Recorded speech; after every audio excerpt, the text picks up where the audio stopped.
Hello Virgo Moon Signs, and welcome to your prediction for the new moon happening in Libra around the 16th and 17th of October. Stay tuned.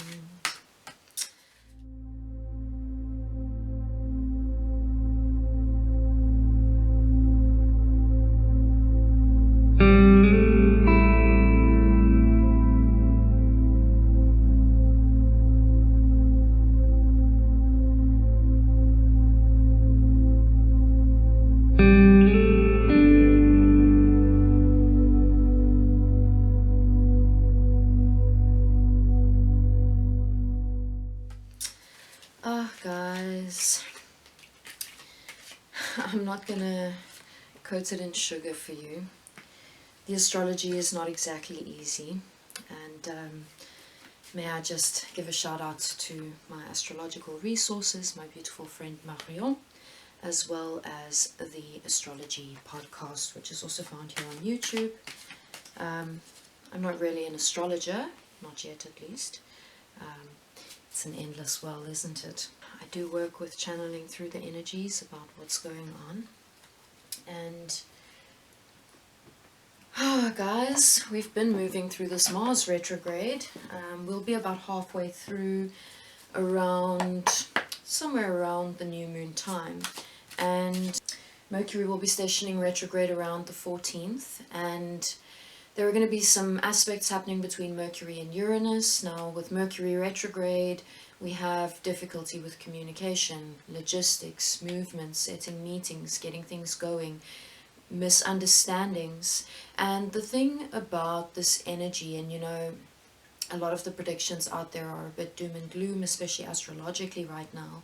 But I really like to take a more empowered approach to it and go, it is through the challenging times that we are able to be challenged to rise above it, that we have more capacity for healing, for growth, for expansion. And so may we enter these times and move through these times with consciousness, with an understanding of the kind of energy, and may we just surrender, and may we be compassionate to others as well as ourselves as we move through some of these more difficult emotions, feelings. And with these aspects between Mercury and Uranus, and there's more than one happening, there's this possibility for a kind of expansion in the mind space, some kind of like huge unlocking of understanding or a perspective shift. It's quite radical, it's quite big. It can be kind of almost traumatic to receive this information. It can be quite a lot to deal with, but essentially it is better to know the truth. It is better to peel back the layers of ignorance. It is better for us to face these things head on and integrate them and shift and flow and learn and surrender to the process. So in terms of general energy for you guys, what I have coming through here is balance, Two of Water, and Strength card. And so a lot of your challenging aspects are going to come through in your personal relationships, whether this be your romantic relationships, your partnerships, even your business partnerships and your family. But it is in those one-on-one relationships where a lot of this challenge is going to erupt and come through. But again, we have this opportunity to build new bridges of understanding, to work through these difficult times through peaceful communication, through breathing when we feel triggered, when we feel angry, when we're feeling flared, and when we can consciously bring ourselves into those spaces of diffusing that energy, finding a healthy outlet for it, such as running or, some kind of exercise, breathing techniques, these kinds of things, and focusing upon bringing in a balance into these relationships, spending enough time listening. It's not always just about speaking your truth. You need to also hear somebody else's truth in order to have that right to speak your truth as well. So it's about bringing in those those balancing in terms of hearing and listening, but also in terms of looking after health, looking after, you know, yes, we've got to be doing the work, we've got to be getting things done, but we also need to have enough rest, have enough sleep. And so maybe sometimes it's better to come back to a conversation after you've had a little bit of quiet time, or maybe been for a walk in nature, had some time to calm down and think things through. Of course, if you're arguing with someone you live with, I really am a believer in, like, let's have it out and go to bed in peace. Because sure, I just can't sleep when something like that is going on. It's not restful sleep. And so, you know, sometimes we need to actually just push through some of that anger and release and come into this space of balance. And of course, while the sun is in Libra, which is all about those balancing scales, it is a very good time for us to be focusing upon bringing balancing energies into our life. And you've probably heard me say this one before, but balance is not something you suddenly find and have and hold, and it's like, okay, cool, now I'm balanced, and you sit in the balance. That's not how it works. It is emotion. It is something you move through. It is something that, you know, the act of seeking the balance is having the balance. And so don't get frustrated with that act of seeking. It's about the journey of being, flowing through that motion of tapping into the balancing energies. And, you know, Tanya Gabrielle, astronumerologist also here on YouTube, speaks about the Mars retrograde as a redefinition of the masculine and a activation of the sacred masculine. I think this is also really powerful because, you know, in terms of bringing masculine and feminine energies into balance, I think this is really important. So, you know, some of us are relying too heavily on intuition because some of us are rejecting that masculine dominance, you know, this over dominance of rationality and logic and intellect and, like, you know, structure, institution, these kinds of things, over the feminine aspects of emotion and intuition and, you know, the darkness, essentially, that which is hidden, that which is not so obvious. And it really, you know, actually being too far on the feminine is also not healthy. We really need to bring these energies into balance. We need to use our logic. We need to use our minds. We need to use these spaces. We need to use our authority and set our boundaries and be powerful and be leaders. But we also need to be soft and passive and intuitive. And, you know, when we're bringing in both of those aspects, and, you know, like, if we look at decision making, if we check in with what's happening logically, what makes sense on a rational level, but then also tapping into, well, how does it sit inside my heart? How does it feel intuitively? Does it still feel right? And then allowing those two different energies to come into, you know, to both have a say, to both have that say. And so may we use this time of challenging energies and eruptions as a way to bravely step into our balance. And may we step bravely into a more empowering sense of self-love. And, you know, I always speak about the self-love, and it's so important, because how can you expect someone else to love you if you're not going to love yourself? Like, you have to know that you are worthy of that, and you are. Even if you don't love yourself right now, you are worthy. You are absolutely worthy. And, you know, you really need to step into that knowing that you are enough, that you are worthy, that you are love. And then take each step knowing this. You really do have the inner strength to see these energies through, to tap into the intuitive knowing, to surrender when egos are flaring around you, and when you feel those same emotions erupting from within you, and even when you lose your own temper, if you lose your own temper, because I mean, if you prevent yourself from losing your temper in these times, I completely salute you. I've definitely lost my temper once or twice. And, you know, the thing is, you need to also forgive yourself when you do act in a way that doesn't essentially align with who you are and who you are shifting towards becoming, because we really are always in this sense of becoming more and choosing who we are as well. And that, I think, is one of the most empowering things to realize, is that every moment of every day we are making a choice about who we are through how we act, what we say, and where we put our energy.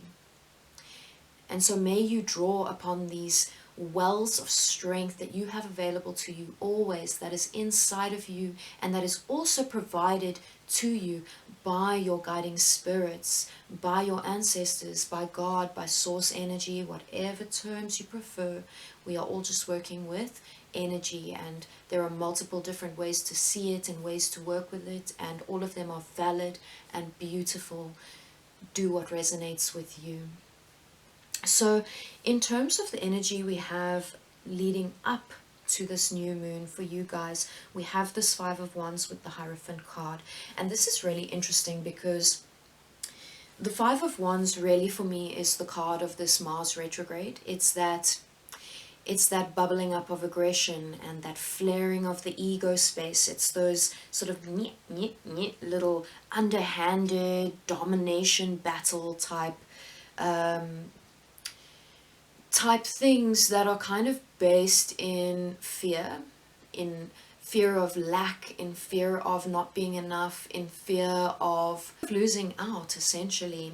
And the thing is, again, and I mean, I feel like I've already spoken through all of this, but I think the particular annoyance and domination battles for you guys, because of this Hierophant energy that's along with this, is going to be this dissatisfaction with institutions, this kind of eruption of anger towards the institutions. And maybe it's a bank, maybe it's government, maybe it's a university, and maybe it's your workspace, maybe it's a company of lawyers that you're dealing with, and also maybe it's a church, this sort of dogmatic religious kind of thing, also an institution. And you know, I think that spirituality does not necessarily require an institution.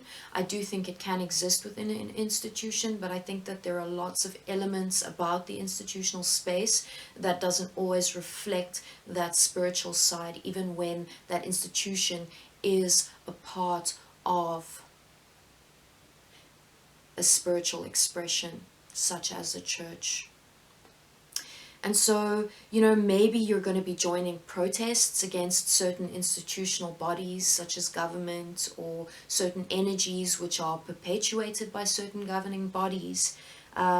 Maybe you're just going to be in support of protests that are breaking out at this time, but there really is just this eruption of energy. And you know, I think that protest is really essential. I hope that if you are embarking upon protesting, that you're doing so in a way that you're not giving too much of yourself, and you're still prioritizing that balance and that looking after yourself.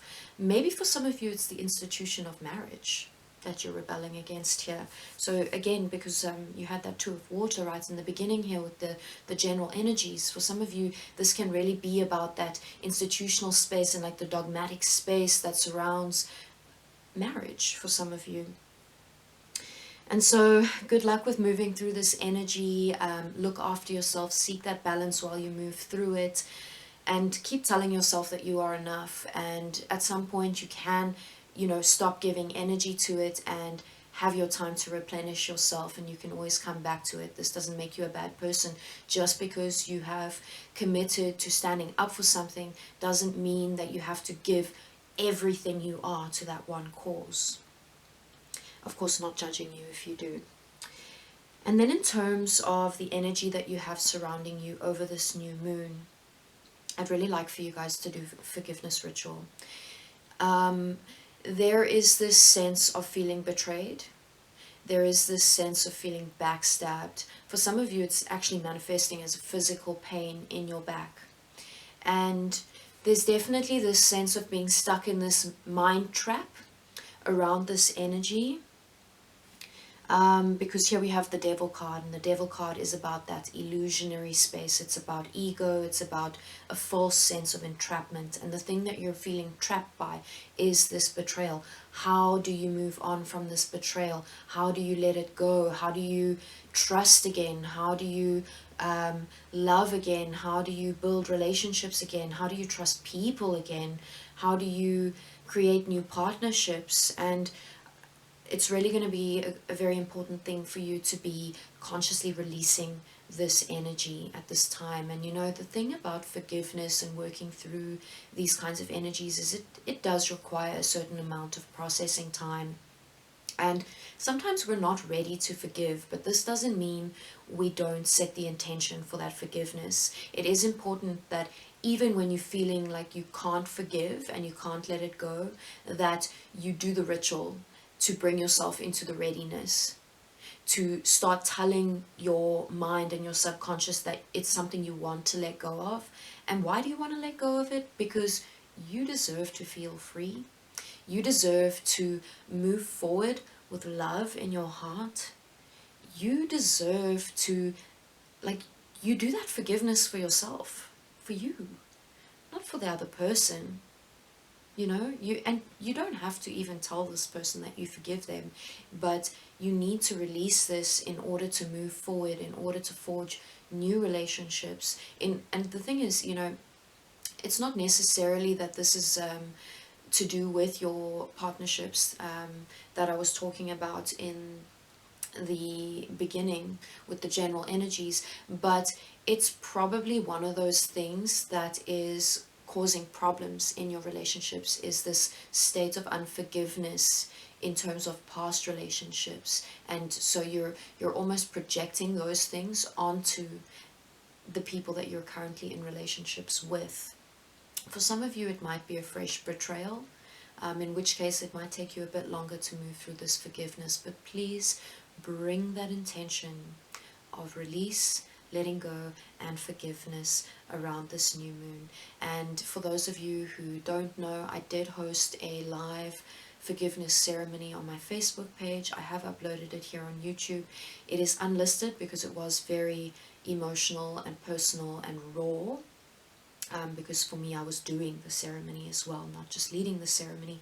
But if you are interested in doing this forgiveness ceremony, of course you can do your own ceremony. Let me know. I'll send you a link I'll happily send you a link if you would like to use my forgiveness ceremony. Please make work of diffusing your ego, of surrendering to where you are, of forgiving those around you, and forgiving yourself as well, hey? For me, forgiving the self is almost more difficult than forgiving others. And it's so important. It's so important because the thing is, and I really do believe this, and I don't want to put it on any of you, but I really do believe that it is a state of unforgiveness, the carrying around of guilt and resentment, especially in terms of like not being forgiving towards yourself, that manifests in diseases such as cancer. And so honestly, for me, the emotional and mental well-being is so interlinked with the physical well-being. And so do this for your own health. Do this because you are worthy of love and you are worthy of a beautiful and bright future. And use the eruptions and the triggering that is going on at the moment in order for you to see yourself, in order for you to see what you need, what work needs to be done, and do the work. Do the work. And then in terms of what is happening for you after this this new moon, we have the Four of Wands with the Nine of Swords. And the Four of Wands is about a proposal, and the Nine of Swords is about a perceived rock bottom, but it's not an actual rock bottom. It's a slump in energy, and it's a slump in energy that is linked with emotional strain, emotional drain, and just a sense of like depression. And what I want you to know is that you can pull yourself out of this depression, but it's not by pretending you don't have it. It's not by ignoring it. Allow yourself to feel sad, allow yourself to feel through the emotions, allow yourself to have rest. Sleep is really, really healing. And then at some point you need to get up from that resting state and go, okay, now I'm going to focus on gratitude. Now I'm going to shift into gratitude.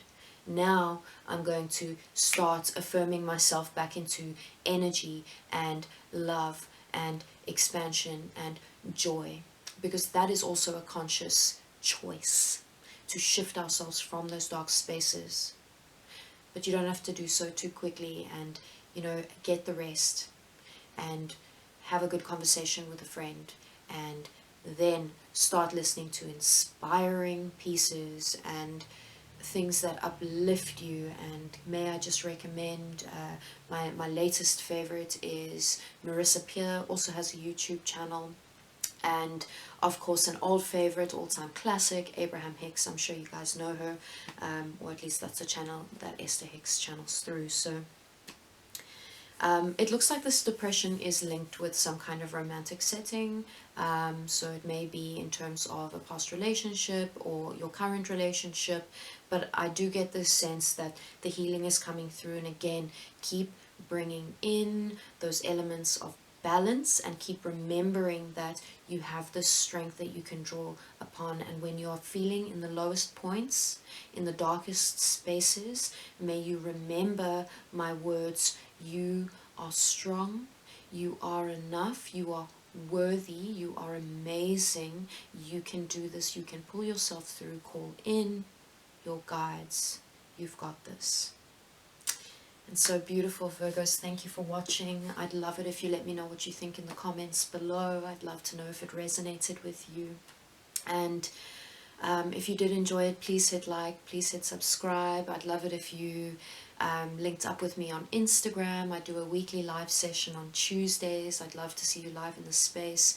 And we do tarot readings. Sometimes I'm reading for individual people that come into the space.